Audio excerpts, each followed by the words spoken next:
Welcome to Marvel Vision, a podcast about Marvel, the MCU, and right now, Ant-Man. I'm Alex. I'm Pete. Oh, cool. You remembered. And we have a special guest for you this episode. He's an actor, improviser, all-around great guy, and also a host for Marvel Entertainment, Langston Belton. Langston, hello. Hello. What's going on, y'all? What's going on, gents? Oh my gosh. Good to see you. Good to see you, talk too. About a very character that's near and dear to my heart. Very good. Listen, we waited to do this Ant-Man podcast until we could talk to you because you are the number one Ant-Man fan I know. So I'm very excited to talk about this. To give the lay of the land, the movie was released July 17th, 2015. It was directed by Peyton Reed. Oh, what a time. What a time indeed. Written by Edgar Wright, Joe Cornish, Adam McKay, and Paul Rudd, from a story by Edgar Wright and Joe Cornish. There's a lot of behind-the-scenes stuff that went on here that I'm sure we will get into and talk about. Also, spoiler warning, I assume you all have seen the movie. If you haven't, go watch it. It's on Disney+, also on demand, a lot of other places. I'm sure you can find a movie theater playing Ant-Man somewhere to check it out. But Langston, let's take it back in time. Like I mentioned before, and like you mentioned, you're a big Ant-Man fan, down to the point that you're wearing an Ant-Man shirt right now. I am, yeah. So just broadly speaking, what speaks to you about the character? Why do you like Ant-Man so much? Try not to be so accusatory when you ask the question. Sorry. Why would you?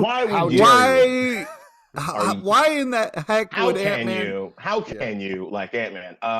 No. So I think one of the interesting enough, because as old as I am, I came into Ant-Man initially, weirdly enough, it was a Fantastic Four comic where he was like helping the Fantastic Four, like he worked at Four Freedoms Plaza, and that was Scott Lang.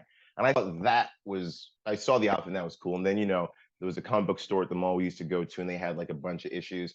And I kept seeing like the character in the things, and I just loved the costume. I thought the helmet was cool with the things, and I thought the power of controlling ants and shrinking was cool. It was because me and my mom were big into science fiction, so I really liked the science fiction aspect of it. And it wasn't like there was an accident, there was a discovery. there was a discovery of these particles that allowed you to shrink and maintain your mass as a normal, if you were the normal human size, which is terrifying when they started applying the science to it. And I thought that was cool. So I loved that aspect of a superhero that wasn't, yes, they could punch their way out of it, but a lot of times it was, how can I use the skill set to solve this problem? And then, with the addition of, really going forward, partnering Ant-Man and the Wasp, as we've seen in the Marvel Cinematic Universe, it's perfect. It's that image also is indelibly in my mind, is Ant-Man and the Wasp. These two characters,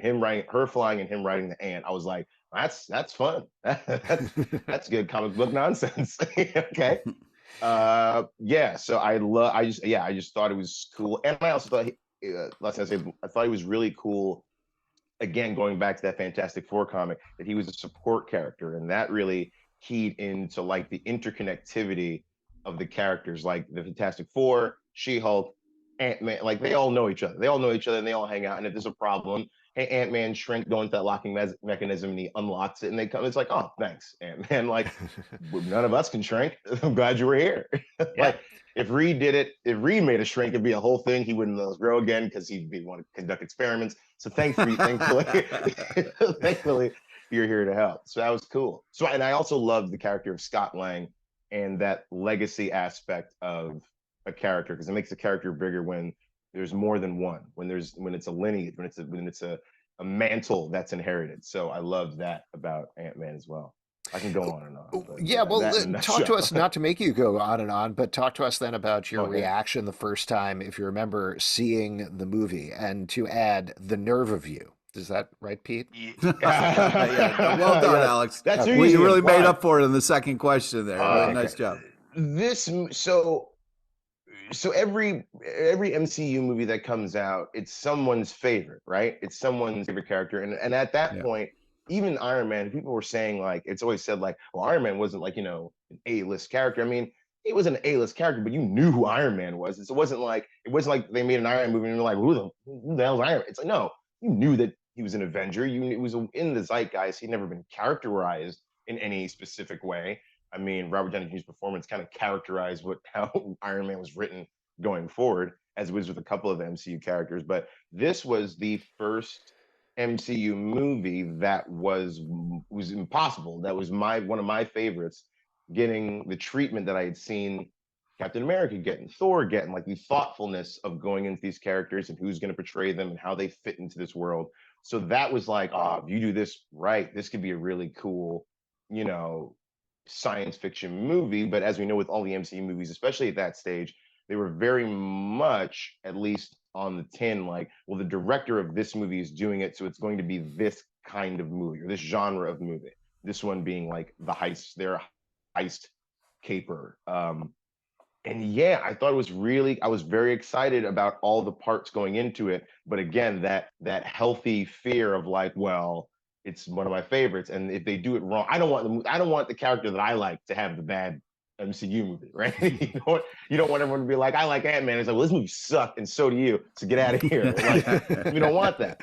And of course, with all the behind the scenes ska and like all the production stuff, when the movie finally came out, I had that unfair bias of like, hey, it's happening, and it's cool. And for the most part, like, I watched it again. I was saying, you guys, before we started, I watched it again a couple of days ago. I have it on in the background right now just to remind me of things. It's cool. It holds up. I think it holds up. And again, for me, it feels like reading a relaunch of this character, where they were like, all right, we're going to pull some aspects of this, but we can't have certain other aspects, so we're going to kind of reframe everything in this way. It felt like that. It felt like, oh, there was a run at, Marvel Comics on the publishing side where they were like, hey, let's make Ant-Man more of like, a thief. Let's have that kind of energy of, again, like the heist caper of this kind of like, espionage kind of fun thing, but then also having this really fun character behind it. Yeah, it turned out better than I think anyone could have expected, considering all the tumultuous stuff with the production.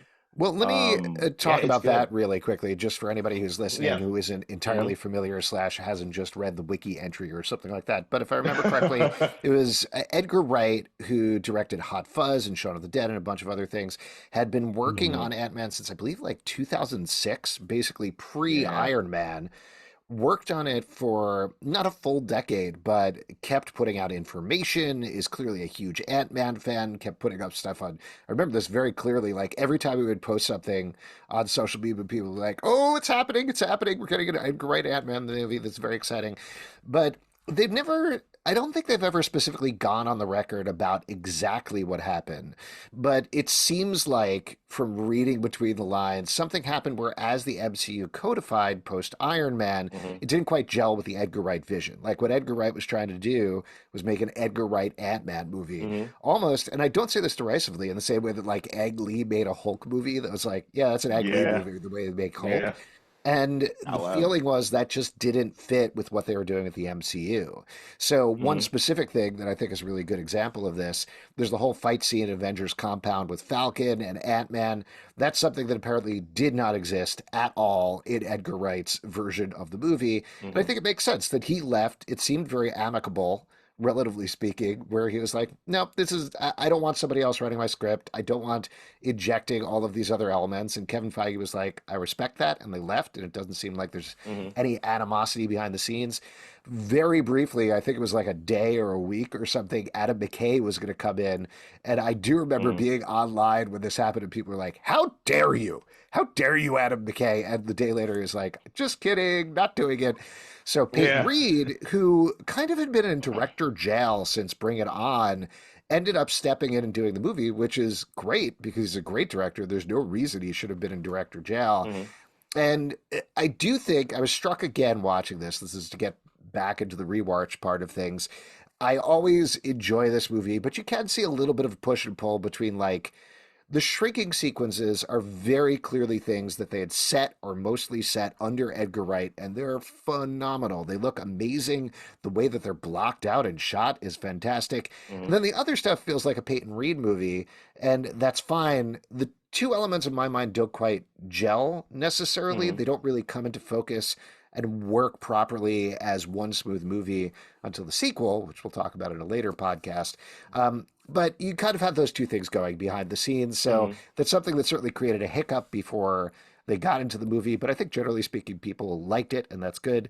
The other one thing that I'll throw out to you guys that really struck me on this rewatch this time, now that we are full fledged into the Disney Plus era, to the point you were making, Langston, about this feels like an impossible movie to make. Watching it now, my main reaction was, oh, this 100% would have been a Disney Plus series. If they decided to Mm-hmm. make Ant-Man now, it wouldn't have been a movie. I think we're better for it that it is a series of movies, but it's wild that as we're taping this, we're about to get a trilogy of Ant-Man movies when, like I said, that seems like it would have been an impossibility. Uh, Pete, what was your take on it watching it through this time? Hey guys, yeah. So I think it's one of those things where, yeah, it's when you rewatch it now, I get excited about all my favorite parts. I mean, Louise is his recaps have become legendary meme, TikToks. Like, so it's blown up in a way that, like, going back and rewatching it, I'm like, oh my God, this movie was ripe for comedy. There were so many like crazy. I've forgotten that Thomas the train got trashed a cop Mm-hmm. car. I was like, this is a crazy movie, man.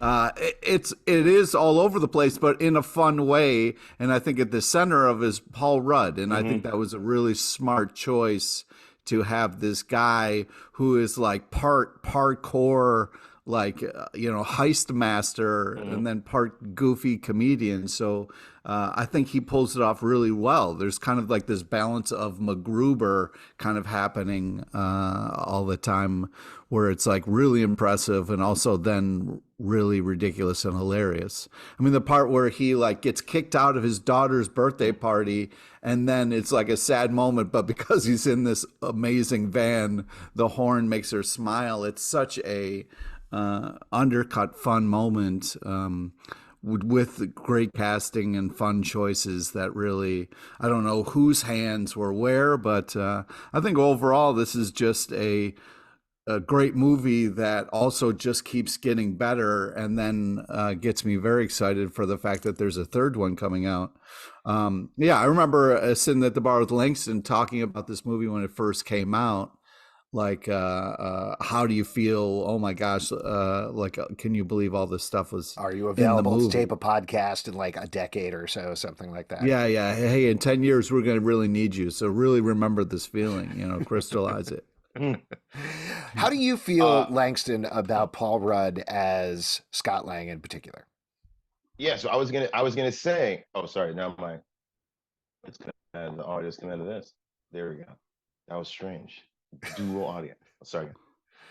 So there's been a lot of discussion, right, about like MCU actors in the MCU, are they movie stars or not? And there's no such thing as a movie star anymore because the internet exists. Like back when you didn't see an actor until they made a movie, that was a movie star. You know what I mean?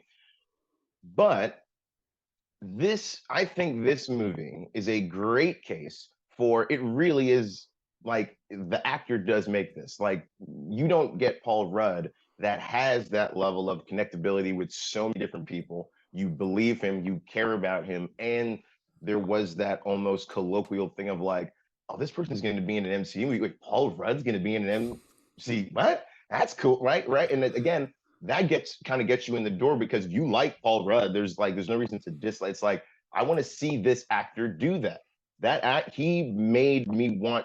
I mean, if you cast the other person, I'm like, oh God, who you get to be? But like, I can't think of anyone else but Paul Rudd to play the Scott Lang they wanted to portray. So I feel like he elevates everyone else, and everyone else elevates him because he's, as a comedic, performer, he knows that it's a collaborative effort. He knows that he's not the only person in the scene. That never had he. It always feels like he is a character reacting to and being affected by everything that's happening around. You talked about that birthday scene. That birthday party gets over so much about his character. He cares about his daughter, but he also cares enough to not make a scene. He's not, he cares enough to like go outside. He's like, he never wants her to have a bad time. He only wants to be a positive in her life, which again, that can be a tried archer, but it's like, oh, single up, divorced dad, kind of already gives you thing of like, oh, well, he wasn't a good dude in the past. No, it wasn't that he wasn't a good dude. He made a lot of bad choices, like anyone can.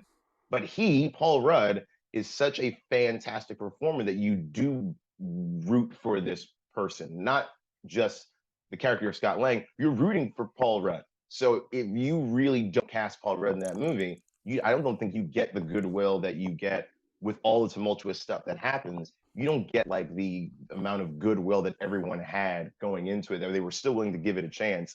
Like if Paul Rudd dropped out, then you're like, well, bump that. If Paul Rudd dropped out, I don't want to go see it because that means it was too good for the purest man on the planet. It wasn't good enough.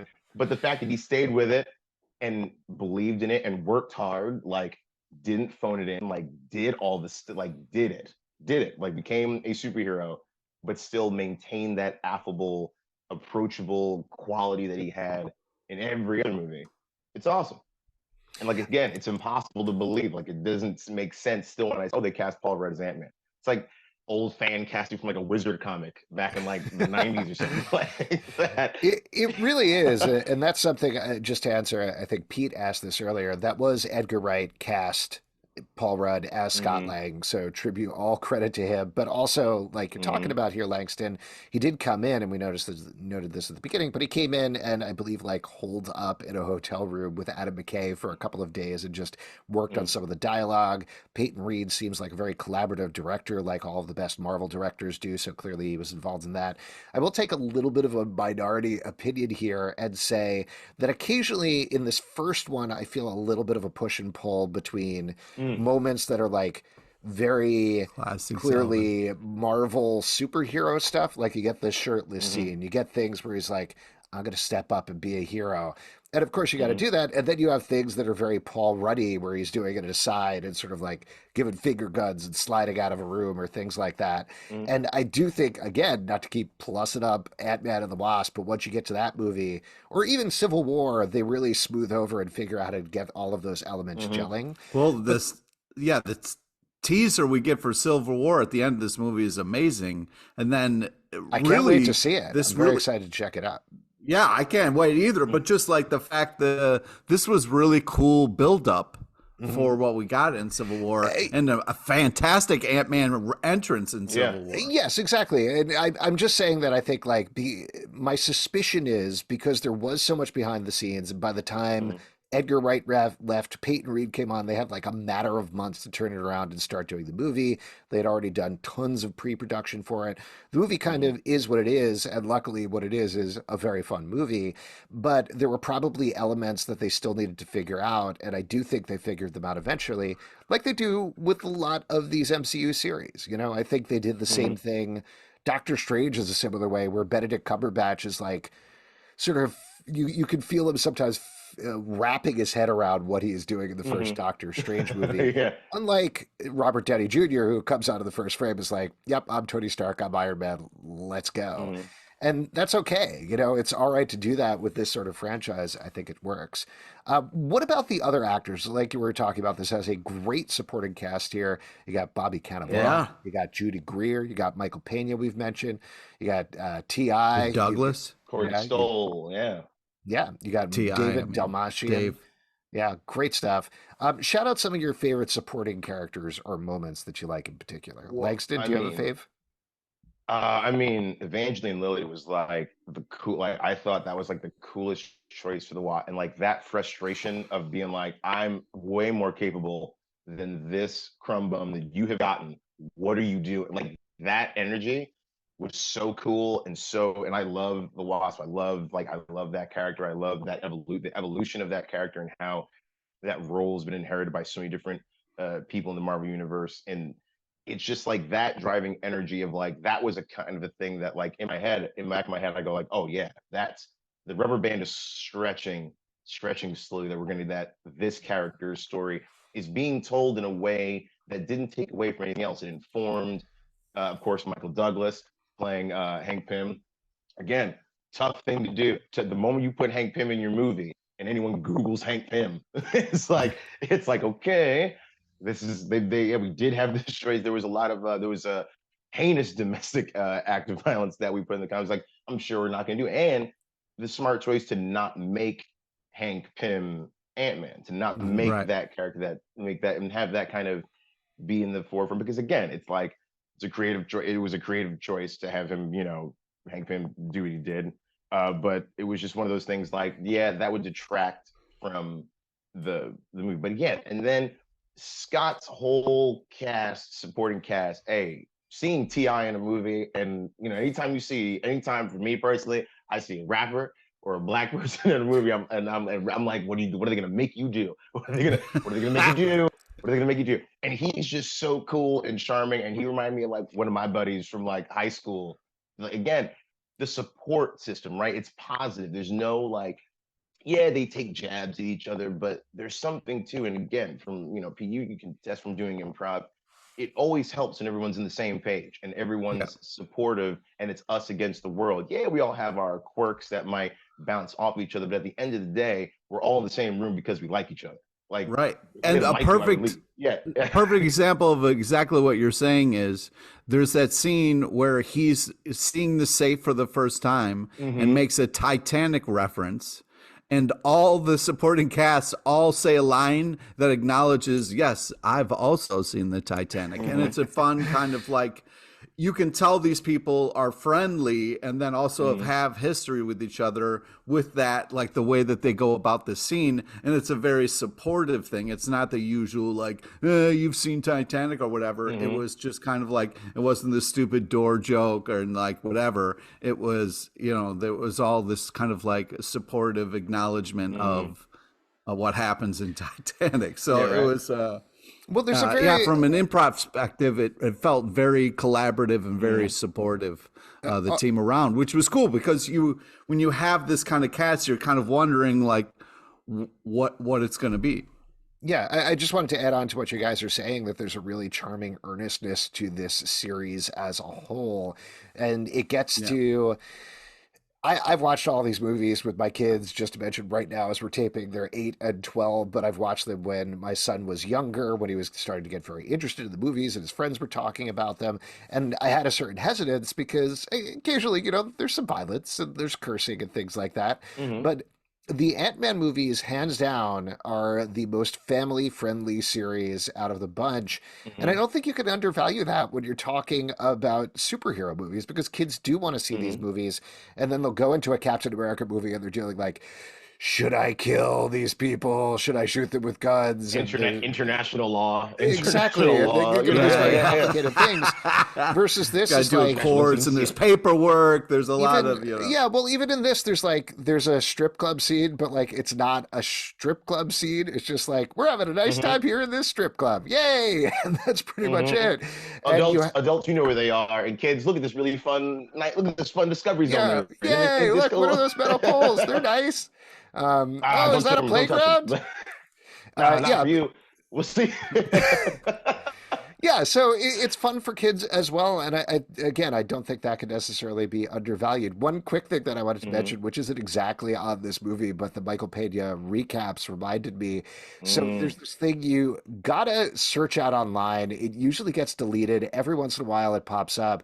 But I was at San Diego Comic-Con for the Marvel panel the year that like they showed off the Infinity War trailer and they brought out the Black Panther cast and everything. But one of the other things they showed off only in the room was this like 4-minute reel of Michael Pena and Paul Rudd recapping the entire MCU Mm. at the beginning of the panel. It's the Good funniest Lord. thing. And the point of it was like they're recapping the whole MCU. And at the end, my Paul Rudd is like, so what do you think? And then the camera turns around, it's Michelle Pfeiffer there. And she's like, I don't know, this seems pretty weird to me. And that's how they revealed that she's going to be an Ant-Man and the Wasp. It's great. Like it's like a I bonus love it. reel that they've never put online. I don't know why, but definitely, Ah, definitely try to search it down because it's fantastic. sounds uh, like you got to go on the dark web to get it. don't go on the dark web and look for Yeah, Ant. you got to You'll sell get like no. a Don't do couple of that. children, and then in Mhm. exchange, you get this recap reel. It's nice.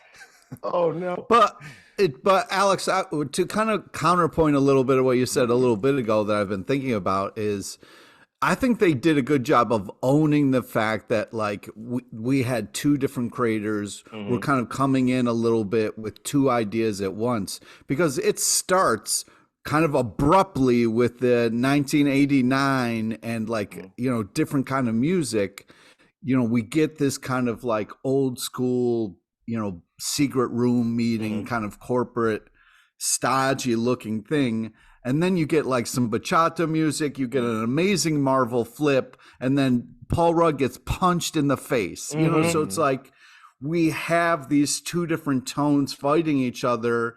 And I think it's, you know, also a lot of what Ant-Man's going through of like, I'm a very talented thief, but I also am a new father and I'm trying to do what's right. So like, I think they kind of leaned into the chaos in an interesting way that gave us something that maybe does feel a little bit, but also kind of comments on the reality of it also. I don't know. I just feel like rewatching it now, like maybe the first time I saw it, it felt a little bit more abrupt, but now it just seems a lot smoother because I know the other ones and the other kind of movies, and the fact that it kind of made a choice in this and then kind of kept that same choice going throughout the other ones. One thing I will I was thinking you like talking about like the push and you was talking the push and pull and all that stuff and like all the things they leaned into.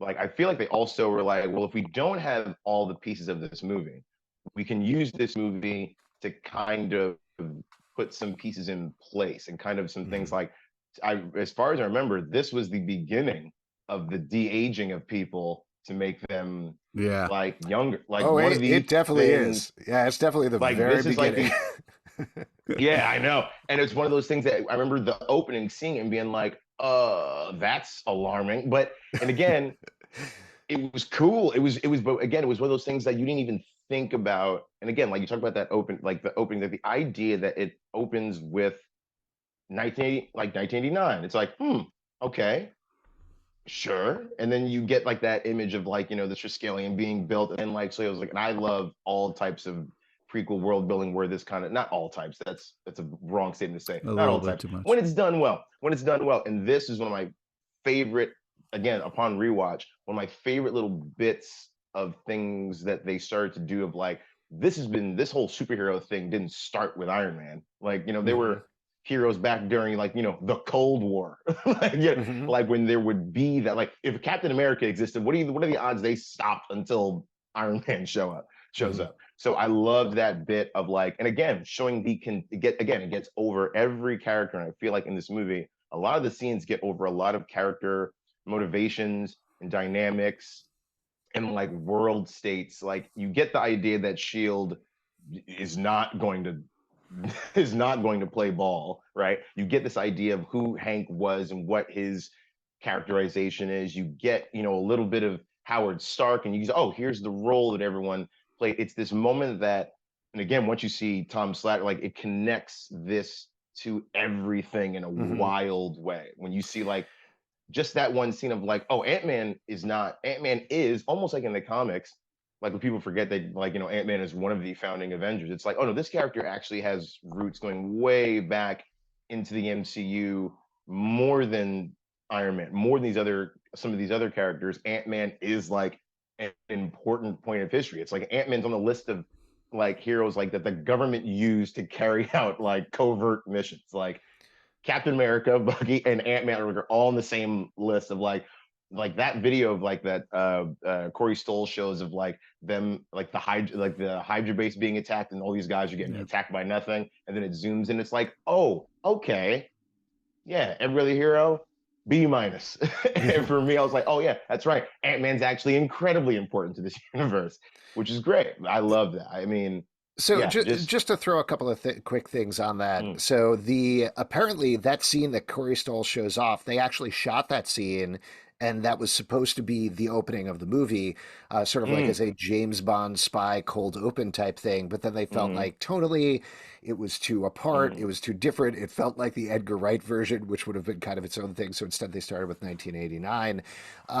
I will say, just on the de-aging whole front, yeah, it's very alarming even now when you see it. I wish they would go back and like update that, because they've gotten much better at those effects. Well, particularly the other thing that I was going to say about that, particularly in that scene that you have Michael Douglas with the digital de-aging, Haley Atwell with old age makeup, and then the John Slattery version of Howard Stark, plus a fourth guy that you've never seen before. John Slattery, yes. It's a lot. Mm-hmm. There's a lot going Yep. on. There's a lot going on in that scene. That's all. What were you going to say, Pete? Well, I just the Peggy. I was like, oh, Peggy Carter. Oh, Yes. No, it's but nice to see her. it was. It's always great to see her. But yeah, I thought that maybe they did because I remember seeing it on the big screen and thinking it didn't look great. But when I was watching it on my computer, I was like, "Oh, it doesn't look that bad." And I was thinking, "Man, it's just the smaller screen of it." But You were watching it in the smallest window possible, right? Like postage stamp that's right. size. Yeah, like yeah. how we I used to watch the minimized Phantom my Menace screen. trailer online. Oh, wow. I remember that. I was like, "Ooh, I can almost see Jar Jar in this." The Oh, Almost. stop. You can get a glimpse. One other thing I want to mention, this isn't in that origin scene, but I was struck through this rewatch, and maybe I thought about it when I saw the movie before, but I really do not remember, is having the whole origin of Hank and Janet being on that rocket and Janet Mm-hmm. dying, quote unquote, to stop that rocket. It struck me that's Captain America's and Bucky's origin from the comics Mm-hmm. that they didn't Mhm. use in the Captain America movie, so they were able to like pick and choose that and put that into the Ant-Man movie, which I think is a fun thing, and it points to something we talk about a lot, that the Marvel crew does a really good job of figuring out how to adapt things for movies in a way that they make sense for movies. So having this piece available that had been used in Captain America, it's nice to see it Mm-hmm. pop up here. Another big element that I'm surprised we haven't talked about yet that I want to throw out there is Baskin Robbins. This is a huge Yes. part of the series. Yeah, I wanted to talk about that. Pete, take it away. Well, I just think that it's an interesting idea that I'm surprised that they brought out there. Baskin Robbins is this all-knowing, all-seeing thing, and Ant-Man's talking about it, okay? And everybody else is scared, but I think they're onto something, and people need to be, aware, because if you count all the flavors, man, I don't know. You know what I mean? You mean I all ran out of 31? steam there, I There's don't know. 31. What are you talking about? Everybody knows that. Yeah, what's going on? Yeah. I just think it was just a funny through line that they were just like, yeah, Baskin Robbins knows it all, man. You can't It's get past amazing to Baskin me Robbins. that they got Baskin Robbins in on the joke of this. Not particularly for the first movie. Like, it's amazing that it's been a thread through 3 movies at this point with Baskin Robbins, but because the joke is like he can't get any other jobs. This is the Mm-hmm. lowest, worst job he possibly could get is working at a Baskin Robbins. And they're like, cool, put our logo on that. Let's go. But it works. It's very funny, and I'm glad they were in on the joke because it's funny in the second movie, based on the trailer. It looks like it's funny in the third movie, so very, very fun. Couple of other quick things. I didn't write down all of the Easter eggs, but they are living in and I believe working out of the Milgram Hotel, which is a reference to Al Milgram, who's an important Ant-Man creator. Also, Corey Stoll at one point was like, "Oh, these are some sort of tales to astonish." To astonish. Yeah. In joke there. Hobart. We got it. And Michael Pena. It's almost he's- that one was that very that one was it almost seemed like someone entered the room and it's like, hey, did you put Tales to Astonish in the script? No. Oh, what are we doing? Well, where do you want it? I don't care where it is. Just anyway, what are we filming today? What are we Somebody filming today? say Just it. have them I got mention it. it. Yeah. I got an email that asked me, could you please put the words Tales to Astonish in the movie? It was from Marvel. Don't know who from. Don't know from whom, but I think we got to put it in there. Yeah, when he said that line, I remember even in the theater, me and my friends kind of just went like, we didn't groan. We were like, sure. Sure. Yeah. I recognize that. Understood. Thank you. Yeah. I acknowledge that as an Easter egg, and I will Understood. accept Thank it. you. Thank you. Thank you. That is one of the original books that Ant-Man was. If you don't know anyone, And this isn't an Easter egg, but it just occurred to me because there's this scene of Michael Pena when he's pretending to be a security guard towards the end of the movie. He's whistling "It's a Small World," another cute little reference, the whole shrinking thing. But one thing that I had completely forgotten about until this rewatch is at the end thing when they're all trying to get out of PIM Technologies. Michael Pena's character remembers that there's a guy he has tied up, and he's like, "Oh no, we got to get this guy out here because the building's been about to implode." And to me, that really points to the kindness of the movie. Like most other superhero movies, they wreck these buildings, and guy's until it gone. becomes Oh, a plot yeah. point, That guy- like in Civil War, it just doesn't matter. Like everybody dies, and they're like, "Well, we did it. We were heroes." And meanwhile, on the side, there's a mother and kids and they're crying because the dad died in the building or whatever. But here they actually save people. Like they get them out of the way and they try to do the best job they possibly can, which gets to the central conflict of Yellow Jacket versus Ant-Man, where Yellow Jacket's whole thing is like, money at any cost. Let's do it by killing people. Let's go. Here we go. Yeah. And Hank Pym's like, no, we're absolutely not doing that. What were you going to say, Pete? Mhm.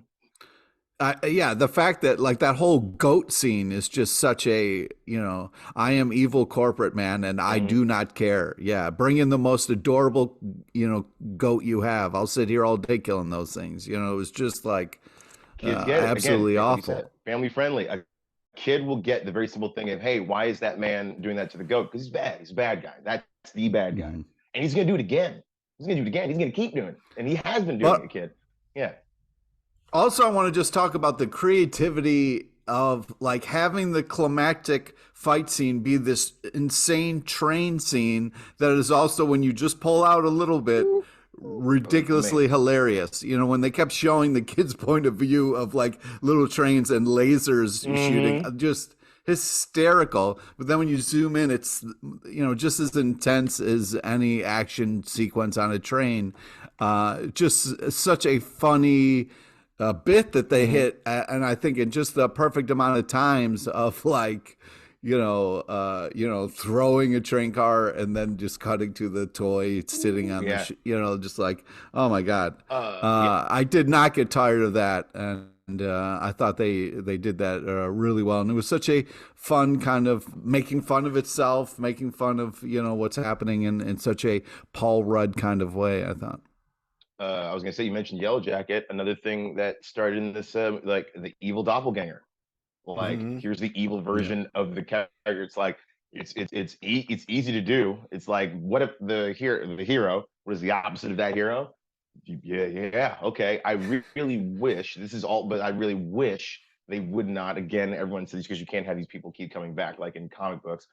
Like they kill Yellow Jacket, and I was like, this would have been a cool character that if he escaped, you know what I mean, gets away, you don't see him again. Like that's a great thing to have, like out in the world. Like know that Yellow Jacket's out there, and he would, and like there's no reason why he would not join, any evil organization or become like, an evil star. Like I could see him like being on the same way like Crossbones was, or like a Justin Hammer. Like there's no reason why that character couldn't come back, because he had such a, like you said, even though he was bad, he had a great motivation. Money at all costs. It's like, okay, yeah, that's a simple motivation. We understand that motivation.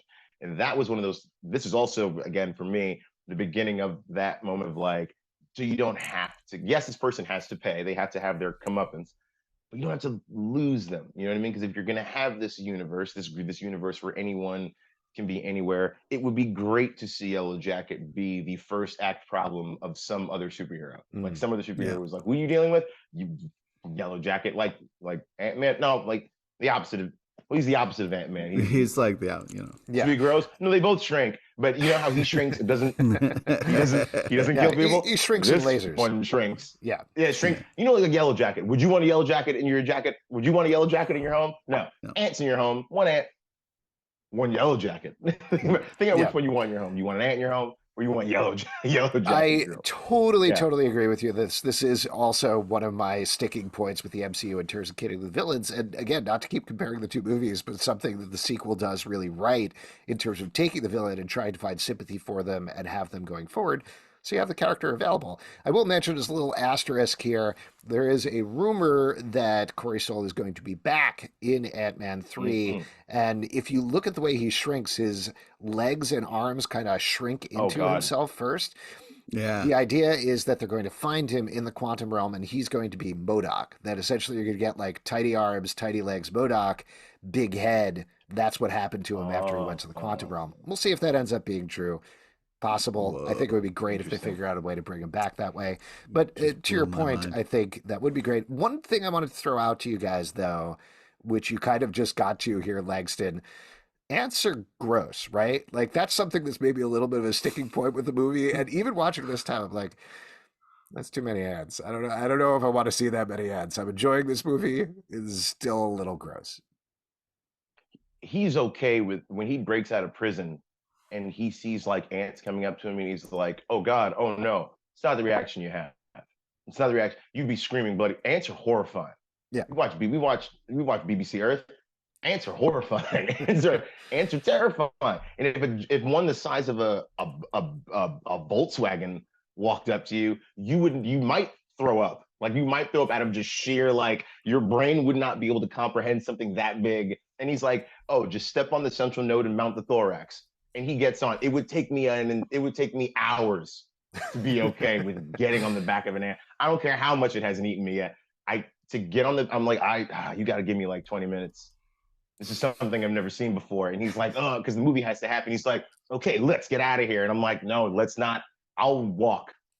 I'll hop on the back of something. No one's gonna see me. But my goodness, you're right. Ants are gross, and it is a lot of it. One point when he's running with all the ants, like in the anthill, Yeah.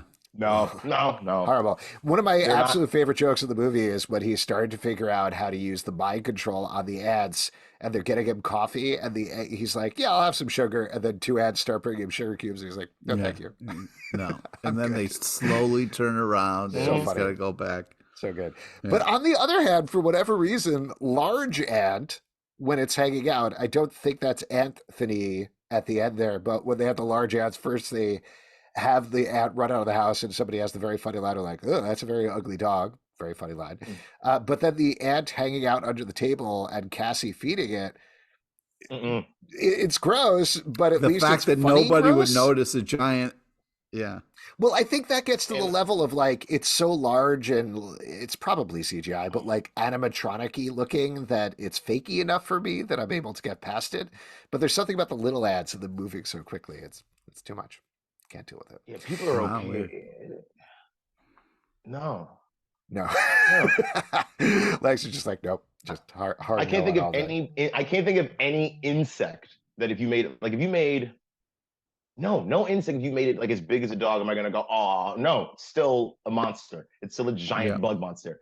Yeah. Also, I don't know, do the ants like I mean, I guess because they're being controlled and the firm is like, don't attack us. But like the ant would probably like eat. Like the ant would Yeah. probably need to eat or something like. So what happens one day when your new pet ant, you come home and it has the cat in its mouth, and it's like, well, I gotta eat something, and I can't just eat table scraps all day. I'm gonna need either animal or person. You know what I mean? Like that's that's the problem. Is that Yeah. does the ant still do ant things unless you have to constantly watch an ant? Yeah. Otherwise, it's gonna walk. Yeah, I mean, It's going to eat your cat. It's going to alf out over everything. Before we move on to our final section, other scenes, other things you want to call out from the movie, Pete? Any oh, things in particular you want to call out? Yeah. one. Yeah. First off, just the whole thing of like her first cartwheel. Like Paul Rudd did such a good job of like, sometimes you see an actor and you're like, I don't believe they've been a dad for 5 seconds. But like when he was like, who is that? That's not my daughter. That's a professional athlete. It was such a dad thing to say. It really was. It was really such a beautiful moment, well captured there. I also think that like one of the funnest like first kisses and starts to a relationship in this, like that whole like Douglas opening up the door and seeing them making out, and then Paul Rudd being like, "Oh my God, why would you do that?" Yeah, you're right. This over here, and he's like, "You're lying." He's like, "Yeah."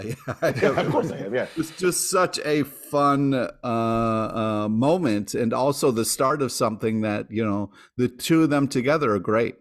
Yeah. Oh, yeah. You're absolutely right. Yeah. All of his dad stuff, and all that is just he never loses that, right? Like he never loses. The reason Yeah. why he's doing this is all of this is for Cassie. Like and that's something that I love about like the character of Scott Lang, especially in the comics, that it's just about trying to be the best dad that he can be. He also deals with these outrageous circumstances, and I think that's something that Paul Rudd can do again because of his comedic chops and his comedic acumen. He understands that the most fun thing is being a person in the midst of this ridiculous circumstance, and that's what's going to keep you believing like, oh yeah, he shrinks from time to time. Like that whole training sequence could have been dumb and could have been derisive, but it is like a thing of like, oh no, you would actively need to learn how to do this. And it's very funny to watch somebody funny and goofy learn how to do stuff. And he's so wonderful because again, Evangeline Lilly and Michael Douglas play it so honestly, like this is a serious circumstance. He's like, yeah, sure, it is. But I'm bad at this. He knows how to play. I'm bad at this without being like, oh boy. He Yeah, knows how to exactly. he knows how to fail. Failing is just, you have to just, the funny is him constantly trying and constantly getting a little bit better, but still being shown that he's not as capable yet. He's still on the journey. And Evangeline Lilly showing her level of capability informs that. So all of their scenes together, that and what gets me in the movie theater is him shrinking and running up the gun barrel is like one of the coolest shots in the history of the MCU.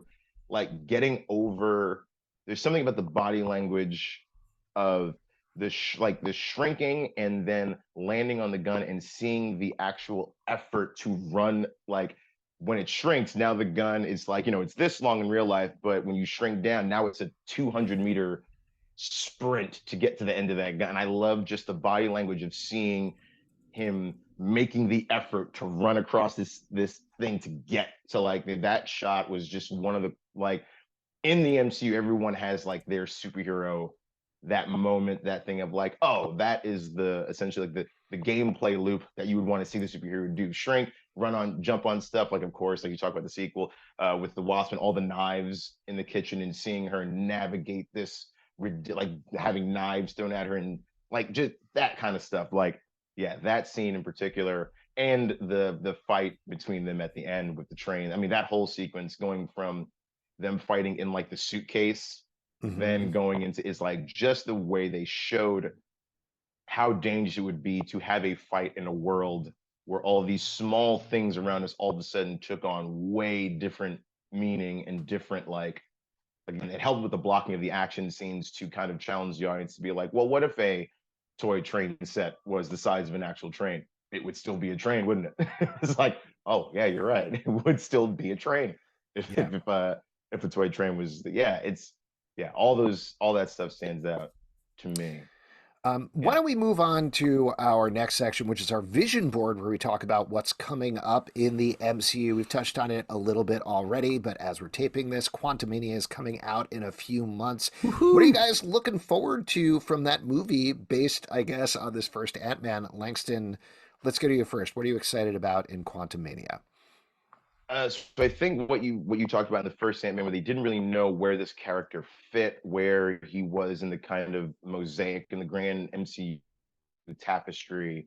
I think this is really what I'm looking forward to, is really, again, not just the world building of like the quantum realm and all that stuff, but really solidifying what is the role of the Ant family in the MCU. They are, for all intents and purposes, they're like the science explorers and stuff like that. They're like that super cool science team, and I'm very excited to see that dynamic. And of course, Cassie Lang, like Cassie, like in a suit. Like, I love that. I love seeing the evolution of that, because I'm excited to see that. I'm excited to see freaking Kang. Like, I'm yeah, dude.